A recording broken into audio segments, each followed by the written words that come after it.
Greetings and salutations, everyone. My name is Andrew Kirchhoff, and welcome to my YouTube channel. Today, we're talking about my Week 4 waiver wire targets for the 2019 fantasy football season. On today's episode, we're going to be going over waiver wire targets for the wide receiver, running back, quarterback, tight end, and defensive positions going into Week 4 of the 2019 season. Before we get into that, let me remind all of you, if you haven't yet already, join the community, click that subscribe button. We are only, 60 subscribers away. Was it 40, 60? Away from 9,000. An incredible feat. If we can get there, that'd be absolutely fantastic. So don't forget to click the subscribe button, click the like button, and click that bell notification button to know when my latest content is out so you can stay up to date. All right, let's get into it, shall we? Hey everybody, how's it going? Okay, before we begin today's video, obviously we have a lot to talk about in terms of waiver wire.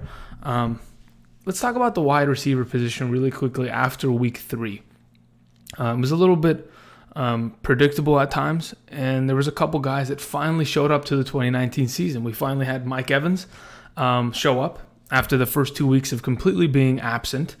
Comes out, has a monster performance against the defense that can't stop anybody, which is understandable. Chris Godwin disappeared. They made an effort to feed Mike Evans the rock, and they did so very successfully. Hopefully, this momentum can hold on to Mike Evans and keep him going throughout the 2019 season, which I expect.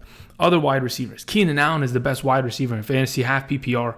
He's 13 points ahead of Julio Jones. He is by far one of the best receivers in the game. Other guys that are playing out of their minds. Amari Cooper, always consistent, always.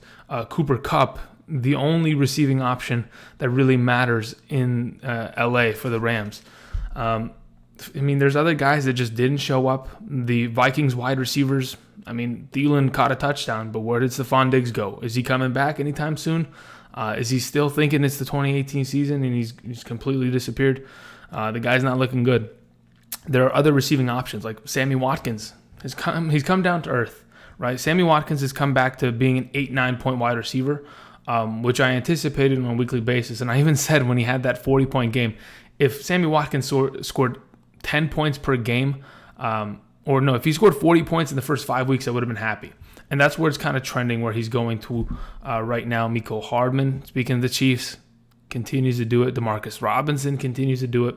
But still, there are some guys that have taken vacations. DeAndre Hopkins, Devontae Adams, where are they? We drafted them very early, yet they're not producing, or sometimes not even being targeted heavily, which is just a product of the sport, and that's football. But anyway, let's talk about wide receivers. Let's get into my Week 4 waiver wire targets for the position, starting off with number 1, DJ Chark.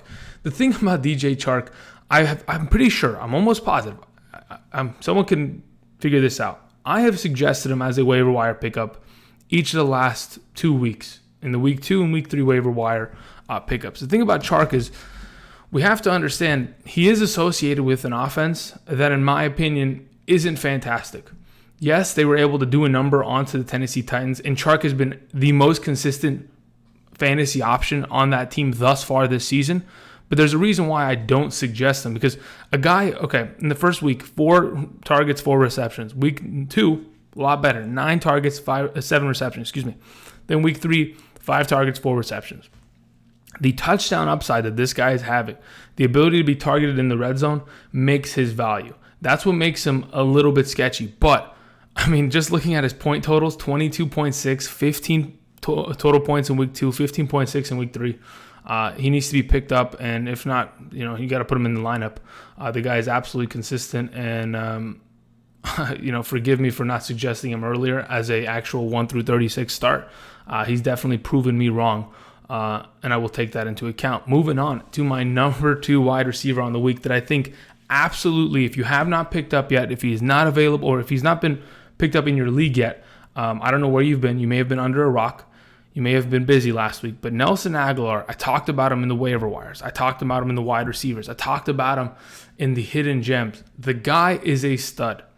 Nelson Agholor is a consistent wide receiver that is going to get more and more opportunity within this offense because he is carving out his own opportunity. Yes, Deshaun Jackson and Alshon Jeffrey have missed each of the last 2 games, which has forced Nelson Agholor to step up into this wide receiver role that is truly carrying this team. Even with the mishaps of fumbling early in Sunday's game, Nelson Agholor came back, scored 2 touchdowns, and thus far has looked like the best receiver in Philadelphia this season. Just looking at, really comparatively to even Zach Ertz. Zach Ertz completely disappeared, but that's a different conversation. In each of the last 2 weeks, Nelson Agholor, 11 targets, 8 receptions, 12 targets, 8 receptions.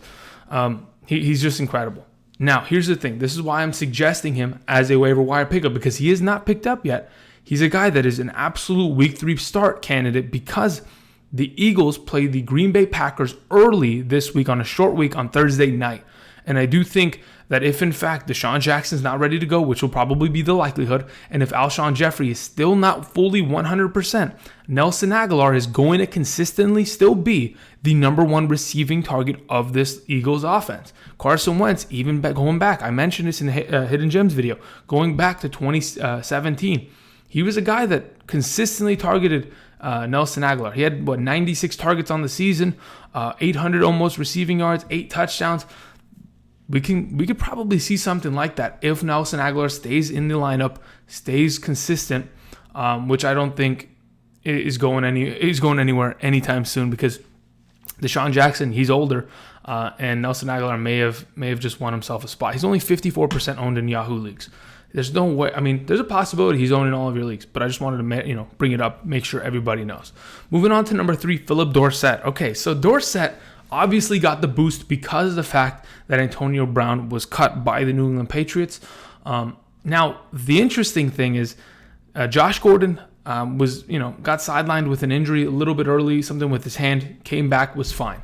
Julian Edelman, on the other hand, left the game with a chest injury.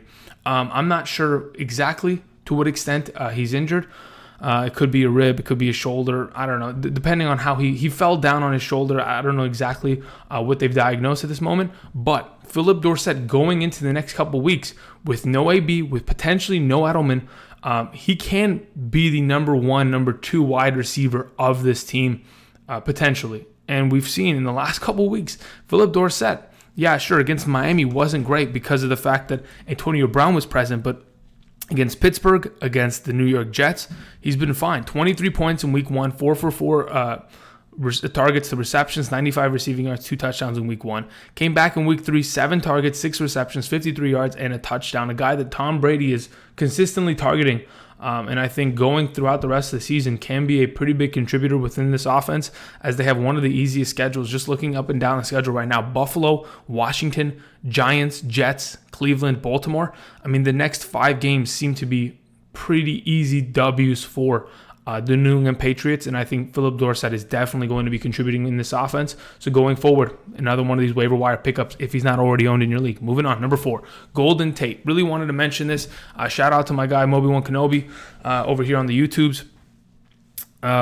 Always in the comment section, always supporting. Love you. All right, so he has definitely brought it to my attention that if, in fact, Golden Tate is not owned in your league, and I know there's a lot of you that if you go check your league, Golden Tate's probably gone. But if he is not yet already taken, you need to put in a waiver claim for him this coming week because as the season progresses, now that Saquon Barkley is typically going to probably miss between 4 to 8 weeks, which was the report, more likely 6 to 8 is the likelihood with the sprain that he sustained yesterday in the game against the Buccaneers.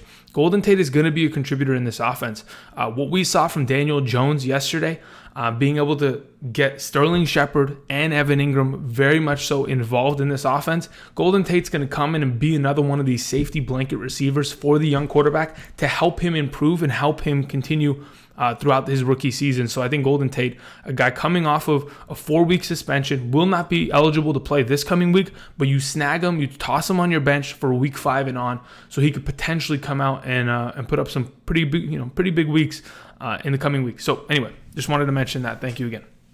Moving on to number 5, Cole Beasley. Okay, here's the thing. The wide receiver position, in terms of waiver wire pickups, is a little thin right now, okay? Yes, Cole Beasley's at number 5 because of his target counts. It's truly because of that. Cole Beasley isn't like, I'm not saying he's the best wide receiver out there, but in terms of what he's able to do within this offense with Josh Allen, could be a decent contributor. Week 1, 9 targets. Week 2, 4 targets, sure. But he caught all 4 receptions for 83 yards. Week 3, 10 targets again, 8 receptions, 48 receiving yards, a 2-point conversion. Has broken the 10-point fantasy mark and half-point PPR each of the last 2 weeks. A guy that honestly is the number 2 wide receiver behind John Brown within this offense. So yes, they're a little beat up offensively, the Bills, because of Devin Singletary's absence. And the inconsistencies of other guys like Zay Jones, etc., Robert Foster, Isaiah McKenzie. But to be honest, Cole Beasley's a guy that if you need a PPR stud, 8 receptions on 10 targets in a full PPR format would be great. I don't mind having that, especially considering he's scoring more than Devontae Adams.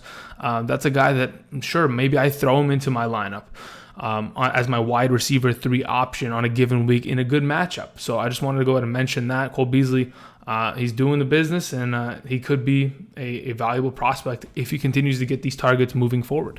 All right, moving on to the next wide receiver. Yeah, I have to mention Adam Humphries. And the thing about Adam Humphries is, okay, sure, he's kind of like Cole Beasley in the sense that he's not a guy that we typically see and think, okay, this guy's a fantasy stud, we got to pick him up. Adam Humphries in weeks 1 and 2 has been awful. 1 target in week 1, 2 targets in week 2, only 1 fantasy point and half PPR each in the first 2 weeks of the season. This last week against the Jacksonville Jaguars was utilized more when Marcus Mariota really needed to target a wide receiver. He could not get the ball out of his hands quick enough because of that pass rush getting after him, and he looked to Adam Humphries very often. 9 targets, 6 receptions for 93 yards. Had 12.3 fantasy points in half PPR scoring formats, and I think a guy like Adam Humphries, if he can go ahead and prove himself, and I'm 100% not advocating that you start him this coming week against the Atlanta Falcons. Yes, it's a good matchup, but I'm not advocating that. I'm saying if he can continue to prove himself, we've seen Adam Humphries be one of the best receivers, especially last season with the Tampa Bay Buccaneers. With Tampa Bay in weeks 9 through 17, the guy was like the number 16 wide receiver. He was a top 24 wide receiver in the last 8 weeks of the season at the slot position, one of the best slot receivers on the market this offseason. That's why he was signed by the Tennessee Titans, so they can utilize him as a safety blanket for Mariota. Hopefully, this last week kind of gave them a shock to the system on how much they need a guy like this, and hopefully they'll continue to use him. So keep in mind Adam Humphries. Moving on. All right, number 7. This is a combination of 3 wide receivers. I'm not saying you pick up all of them. I am just suggesting that because of the fact that T.Y. Hilton is injured, he had a hamstring injury, and if we remember last season, the reason that T.Y. Hilton did not have a amazing season is because he missed time with a hamstring injury similar to this.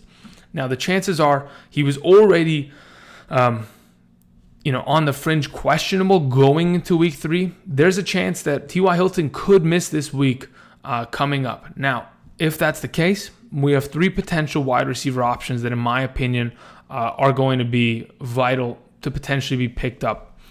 Cain, number 1, who I mentioned a couple weeks back on the Hidden Gems, didn't do anything.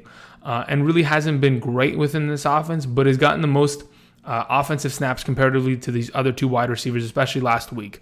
Zach Pascal had a touchdown last week, primarily a blocking receiver, but they brought him in and he was able to score. We've seen him in the past, especially last year, I think during the playoffs, a guy that can contribute in the passing game.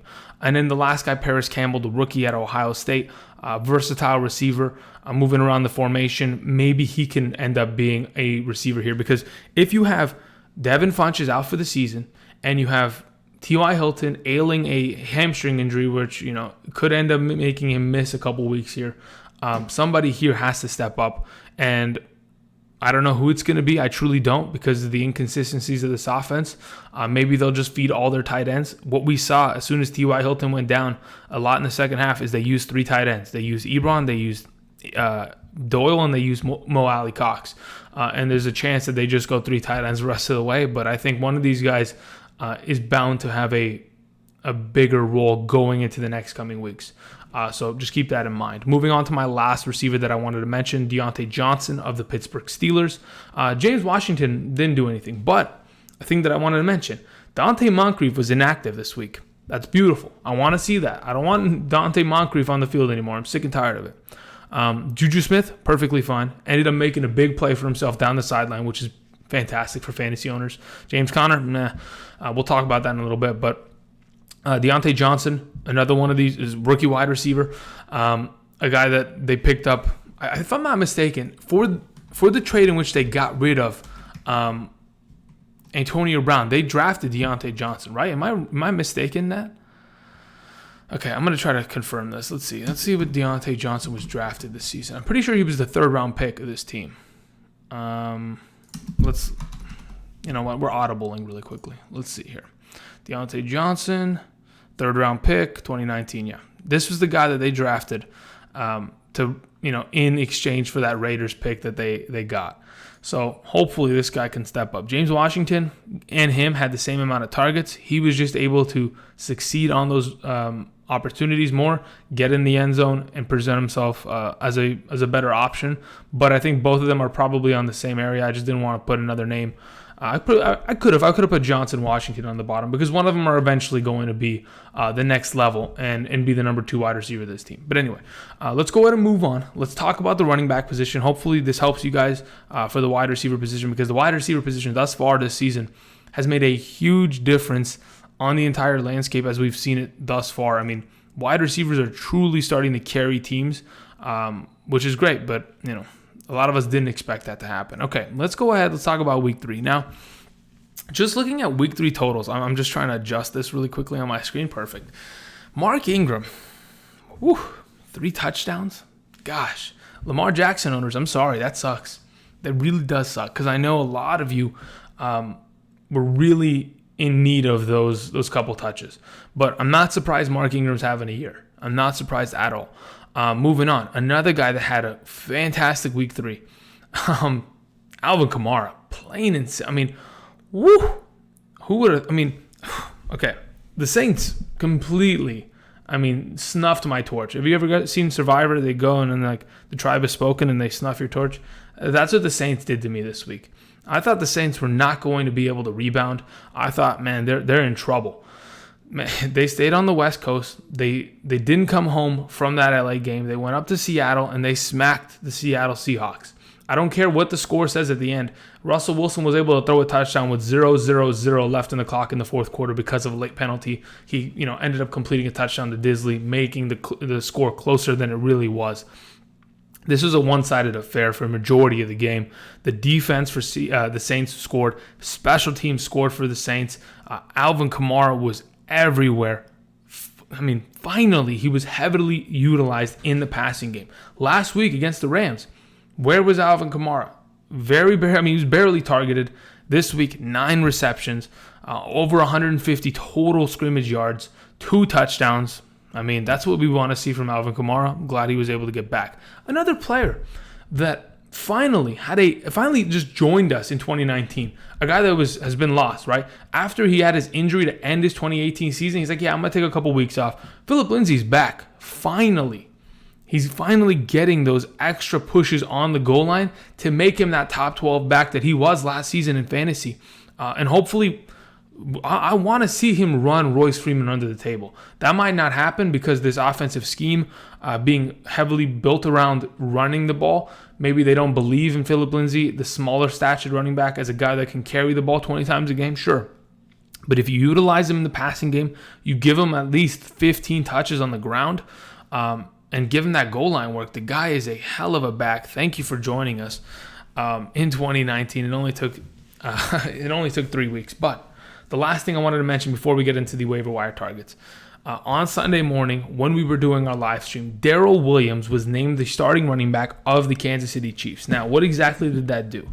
That turned everything into a frenzy and the idea that, all right, well, if Darrel Williams, did I say Darrell Henderson? I don't know. If Darrel Williams is named the starting running back of that team, that means LaShawn McCoy, his ankle is not as good as we thought. And Damian Williams already being out with that knee injury, there's a chance that Darrel Williams gets all the touches, and any running back who's associated with this team that is the starter is going to be fantasy relevant. We saw that even last year, whether it was Kareem Hunt, Spencer Ware, or Damian Williams. We thought Darrel Williams would come in and have a fantastic game. Instead, LeSean McCoy was perfectly fine, had himself a 25-point fantasy game in half PPR. Then he finally went out with an injury. And yet Darrel Williams still had himself a decent game. So that's promising. Hopefully, we could see more of Darrel Williams in the coming weeks if, in fact, LeSean McCoy really did hurt his ankle even more, or aggravate the injury to a worse state, or a worse situation. But as of right now, just wanted to say that sucks. Maybe we shouldn't pay attention to pre-game hullabaloo. They said, hey, Mark Andrews is going to be fine. All of a sudden, Mark Andrews is not getting any targets. Nick Boyle's out there. Hayden Hurst is out there.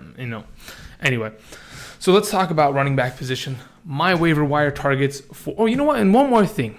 Who would have thought Tony Pollard would have 100 rushing yards against the Miami Dolphins? In my rankings on Patreon, I had him as my number 40 back this week. I knew he'd get work, but who the hell thought he was going to be like the number? What number was he? He was the number 7 back in fantasy this last week. God, unbelievable. Zeke owners, I'm sorry. All right, moving on. Let's talk about the waiver wire pickups for week 4.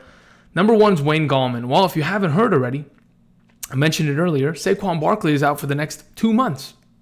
And that's going to suck for the New York Giants, because now that they've got their new starting quarterback and they've picked up a W because the Buccaneers kicker can't chip shot anything, Wayne Gallman is going to probably be that starting running back. If they go and address, maybe they go sign a C.J. Anderson, maybe they go do something else.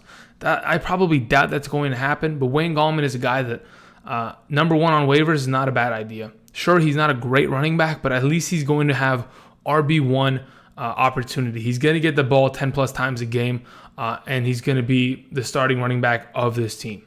So as long as he's given this opportunity to at least get some work in the passing game, get some work on the ground, Wayne Gallman Jr. has value with Saquon Barkley out for a substantial amount of time. All right, so keep that in mind. Moving on, number 2, Darrel Williams, just mentioned him. I think if, in fact, Damian Williams is going to miss more time, and so is LeSean McCoy. Darwin Thompson, very, very little utilization this past week because of the fact that Darrel Williams really stepped up, and I didn't expect LeSean McCoy to actually play this past week. So Darrel Williams is the guy that if we're keeping an eye out on, or we're putting our money on as of right now, going into week 4 against the Lions. Pretty good matchup. I don't mind it at all. Darrel Williams is a guy that should be picked up already. If you were there during the Sunday live stream, or if not, go ahead and snag them up just to make sure that you have that backfield's potential starting running back. All right, moving on to number 3, Rex Burkhead. With James White missing this week and Sony Michel continuously playing like garbage, Rex Burkhead, he is establishing himself potentially as this team's number 1 running back. Sony Michel, I was watching that Jets game. The guy was like 9 rushes for 14 yards again. I was like, how does this keep happening? How does Sony Michel, a good running back, continue to find the end zone somehow, yet turn around and have very, very little total yard games? It's incredible. But Rex Burkhead, on the other hand, a guy that doesn't get as many touches, but still has the second most rushing attempts on the team, and gets a lot of utilization in the passing game, considering they don't trust Sony in that aspect. Rex Burkhead found the end zone, found himself in some garbage time. If, in fact, the next couple weeks are garbage time games in which they're blowing out the Buffalo Bills, they're blowing out the Washington Redskins, they're blowing out the Jets, the Giants, there's a chance that Rex Burkhead's going to get more and more utilization as a flex. I like him. So keeping that in mind, he's my number 3. Moving on to number 4, Rashaad Penny. I really needed to mention Rashaad Penny and CJ Prosise, who's at number 7, which I'm just going to cover them both right now. Chris Carson, what the heck? Why? That's my real question. Why do you continue to fumble? 3 fumbles thus far this season in 3 weeks, when you fumbled only 3 times all of last season in the 14 games you played. It's incredible that you continue to cough up the ball. It was a great play by Eli Apple, popping that thing out, but you can't be trusted. Because of the fact that you continue to fumble, Pete Carroll is not going to stand for that. He's going to bench you. And unfortunately, that is going to leave fantasy owners like us at the area where we're thinking maybe they're going to turn to a committee. Maybe they're going to let Rashaad Penny run this. Rashaad Penny he suffered a hamstring injury during walkthroughs this weekend. Was it on Friday or Saturday? And that's why he was out. Otherwise, Rashaad Penny should have taken over again. And I really do think if you're a Chris Carson owner, you need to get Rashaad Penny on roster. You need to trade for him. You need to acquire him. Talking about CJ Prosise, if Penny's out again, I want CJ Prosise on my team. Because, yes, he may be a receiving back, quote unquote, but he still can work in the running game. He is still a viable option that if they go ahead and turn away from Carson, because Carson was a 6th-round pick. Do they really care about that? As long as someone's contributing and not turning over the ball and making sure this offense is in a better situation than they are, having to come back in so many games, I think there's always a chance that CJ Prosise can get some opportunity there. I just wanted to mention those two. Moving on, number 5, Jamaal Williams. Jamaal Williams, like Matt LaFleur said, is going to get more and more touches. He wants Aaron Jones and him to at least both get 10 touches a game, similar to the situation that we've seen in Broncos land over there in Denver with Royce Freeman and Phillip Lindsay. I don't like this, right? Obviously, I want Aaron Jones and Phillip Lindsay to get all the touches, but Jamaal Williams is an undeniable option as of right now, a guy that in a good matchup could have a great week. Now, I'm not saying this week is a good matchup because, by God, the Eagles are fantastic against the run. I think Kerryon Johnson had like 20 rushes for 36 yards yesterday. Not a surprise, really not a surprise. But he got his goal line work. He passed the 10-point, fantasy mark. Bless him. But Jamaal Williams going forward, if in fact something happens to Aaron Jones, could have this full backfield. If not, he's still getting 10 touches on the ground, which could present fantasy value for those of you who are missing such. All right, moving on to number 6, Ronald Jones. It's insane how in week 1, Ronald Jones can have a huge, breakout party almost. Then in week 2, they get his torch snuffed, and here comes Peyton Barber rumbling, bumbling, and stumbling into an end zone and a pretty good fantasy week. Then in week 3, Peyton Barber completely disappears, and here comes Ronald Jones again. 14 rushes, 80 yards, a huge reception, out of the backfield for another 40 yards. Had himself a good fantasy week. I don't know what to do with these guys. They're really starting to, bug me in the idea that I don't know who to trust, and neither does Bruce Arians, so he can't make up his mind. Therefore, we're just going to have to just play in the dark and roster these guys and just hope they figure it out. We talked about Prosise. Move on to number 8, Jeff Wilson Jr. The 49ers do not play in week 4. The Jets and the 49ers will have bye weeks, just so we are all aware. Jeff Wilson Jr. is not a starting option this week. But Kyle Shanahan last week came out and said, Jeff Wilson Jr. is our goal line back. What did we see? We saw Jeff Wilson Jr. steal 2 rushing touchdowns from the backfield. Raheem Mostert, worthless. Matt Breida, worthless because of the fact that they fumbled 19 times on this offense. And Jeff Wilson Jr. is stealing and vulturing touchdowns. That's not to say that Jeff Wilson Jr. Isn't a good running back. It's just he's only given opportunities down in the goal line, and he's making the most of it, and it's hurting other pieces in fantasy, but he's a guy that could, have 2 touchdowns a week if they continue to get down to the red zone. 3-0 offense. They did not look like a 3-0 team yesterday offensively, but they got it done. All right, let's go ahead and move on. Let's talk about the next position here. We're talking about the quarterback position moving into week 3 of the fantasy football season. Let's look at who are the fantasy studs. Russell Wilson, I think he was my number 5 last week. Incredible game, right? The fact that he had 50 rushing yards and 2 rushing touchdowns was a product of Chris Carson being a bum. Really, that was the entire thing. Daniel Jones was the number 2 quarterback in 6-point per passing touchdown leagues with 38 points. He himself had 2 passing touchdowns, 2 rushing touchdowns. Mahomes always up there. Kyle Allen somehow was the heck kind of garbage cans coming in. The garbage man. That's the thing. Russell Wilson was the garbage man this last week. I'm telling you, with 0 seconds on the clock, he completed a touchdown. Someone either lost their fantasy week because they played against Russell Wilson or Will Disley, or they won a fantasy week because of that last second play. I'm not kidding. Other than that, let's look at some of these other players. Kyle Allen had a monster week, 4 passing touchdowns, was the number 4 quarterback in 6-point per passing touchdown leagues. Deshaun Watson was good. Winston was good. Matt Ryan was good. Dak was good. Carson Wentz had an incredible week, which was a surprise. Jacoby Brissett was great with 310 passing yards and 2 touchdowns. Tom Brady was fine. Rivers was fine. Gardner Minshew was up there. Kyler Murray was fine, even though he turned over the ball a couple times. Lamar Jackson should have been better. Josh Allen should have been better. Teddy Bridgewater was fine. And who is the garbage quarterbacks? Aaron Rodgers, Kirk Cousins, Matthew Stafford. Those are the guys that really, woof. And Jared Goff. And then let's not mention Baker, because Baker Mayfield has really done everybody dirty this year thus far. But what I wanted to mention is I want to mention Matthew Stafford as my number one quarterback this week as a waiver wire target, because I really do think he is a dependable quarterback option for this team. On the goal line, sure, Kerryon Johnson got a touchdown. They had a kick return for a touchdown. There was a lot of potential for Matthew Stafford to score more than one passing touchdown. Just didn't end up going that way. They still ended up winning that game, which is perfectly fine. But we want to see more out of him. This coming week, he plays against the Chiefs. I think there's a very good opportunity that he gets to, extend his arm a little bit and utilize that against this defense that isn't great. So I think Matthew Stafford, again, if he's not owned in your league, I mean, how many percent of leagues is he owned in? 51%. Yeah, okay. He's probably not owned then in that case for those of you watching this. But hopefully, if he's available, he's not a bad option. Moving on to number 2, Jacoby Brissett, playing against the Raiders. It's a great matchup. Sure, you might not have T.Y. Hilton, but he's still consistently a good quarterback, playing well. And I think going forward, a guy that can be rostered as a backup to switch in when bye weeks are starting to get upon us. But again, another good quarterback. Moving on to number 3 in week 4, Case Keenum. He has not played. This video is being recorded before the Monday night game. Maybe Case Keenum gets hurt. Maybe the backup quarterback from Ohio State, Dwayne Haskins, comes in.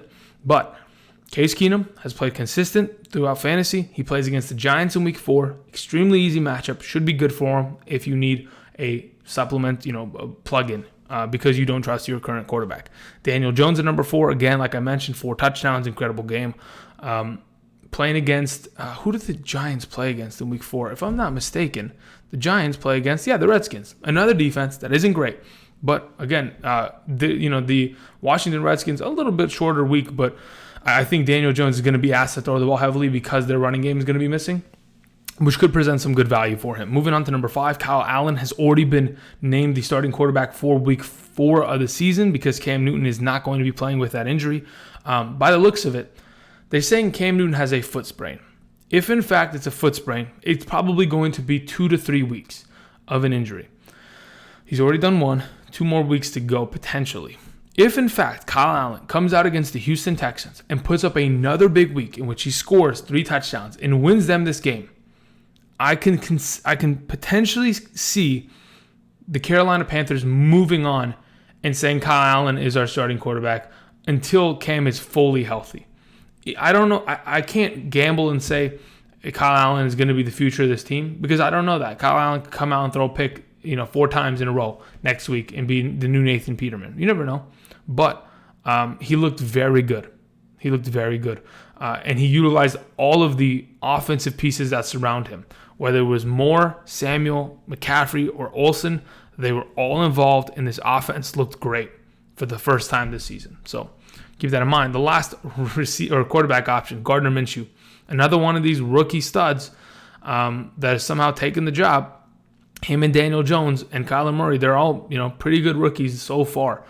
Gardner Minshew against the Titans, tough defense, played well. Going into the Broncos matchup this week, shouldn't be too difficult. Another good option. For those of you in 2 quarterback leagues, probably all these guys are gone, but just wanted to mention them. Either way, let's go ahead and move on. Let's talk about tight end position. Tight end position is so tricky. Like Ertz and Kittle are gone. They haven't shown up to 2019 season yet. It's incredible. I mean, Ertz at least had a good game last week, but Kittle is nowhere to be found.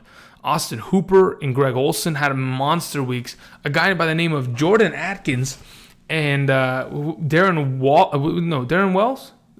Fells, excuse me. The blocking tight end formerly of the Browns came over to the Texans. I don't understand how the Texans tight ends. The Texans, who knew the Texans even had tight ends, had three touchdowns this week.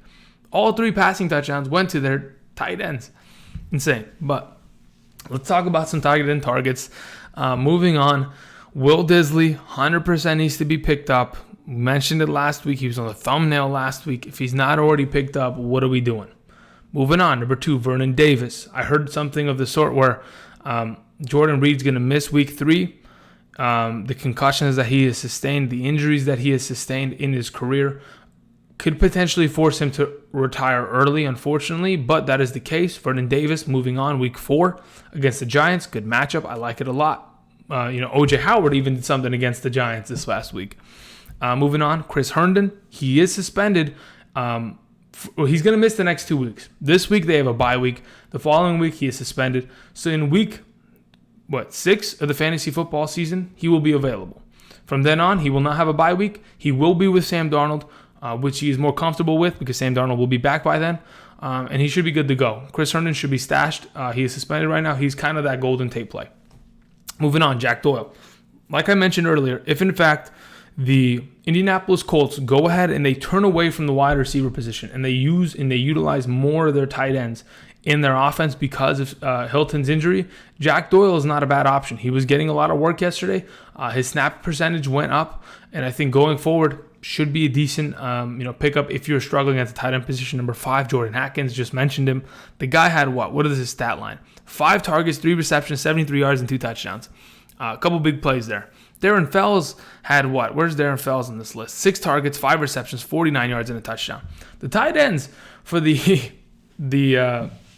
Houston Texans miraculously showed up. Maybe it's an issue with the Chargers defense. Maybe in week 4, when they play against the Miami Dolphins, Mike Gesicki out of Penn State can finally show up. He didn't do anything his rookie season. Maybe he show up. Moving on, the last guy I wanted to mention, Dawson Knox for the Bills. Really, this is a thin list because there's no way guys like Olsen or Hooper or Waller or Ingram, I'm looking at the list of players, there's no way that these guys are available. I don't want to touch an O'Shaughnessy. The guy caught the ball twice for 18 yards and a touchdown. I don't want to touch Nick Boyle or Hayden Hurst. These are the guys that, if they're available, are the options. But hopefully you already have a good tight end. If you have Vance McDonald, I'm sorry. That's, what? If you have Jared Cook, I'm even more sorry because that's a woof. So let's go ahead and move on. Let's talk about defenses to end out today's video. If you made it this far and you haven't yet already, click that like button. I really do appreciate it, guys. It makes the world's difference. All right. Let's talk about defensive starts going into week 4. Number 1, the Los Angeles Chargers playing against the Miami Dolphins. Sure, the Cowboys did not look good against the Miami Dolphins. In fact, Josh Rosen made some plays here and there. Devontae Parker dropped a couple balls, but still caught a one-handed 40-yard bomb for no reason. Preston Williams was not a bad receiving option. Again, a guy that is going to be more and more utilized as the weeks go on. Probably the best rookie you've never heard of, Preston Williams. Moving on, I really do think the Chargers are going to get some points here and there in this matchup. They should be good to go. Moving on to number 2. If anybody in your league dropped the Baltimore Ravens defense because they played the Chiefs and they're like, I don't want to deal with this. Let me drop them for the Cowboys defense. Let me drop them for somebody else's defense. Go pick them up and play them against Baker Mayfield this week. I really do think Baker just looks flustered out there, very indecisive. The dude is running backwards the whole time. That Rams pass rush. Yeah, Clay Matthews, Dante Fowler, and Aaron Donald, Michael Brockers, they got after him. But I don't think that the Baltimore Ravens are any less of a pass rush. They're going to get after him as well. And they're going to make his life a living hell. So if they're available, pick them up. Jacksonville Jaguars playing against the Denver Broncos, a team that looked fantastic last Thursday night. If, in fact, they trade Ramsey, this could change a little bit. But I do think that they also have the potential to continue to have another good week against Joe Flacco, who they could put a lot of pressure on, which should be a good matchup. Moving on to number 4, Green Bay Packers. I think they're, in terms of consistency, for a defense that really was nothing last year, they are fantastic thus far. They are getting after the quarterback. Zadarius Smith is sacking everyone. They've consistently forced teams to turn over the ball. And to be honest, I think Green Bay going into a short week against Carson Wentz at home could give Carson Wentz some troubles.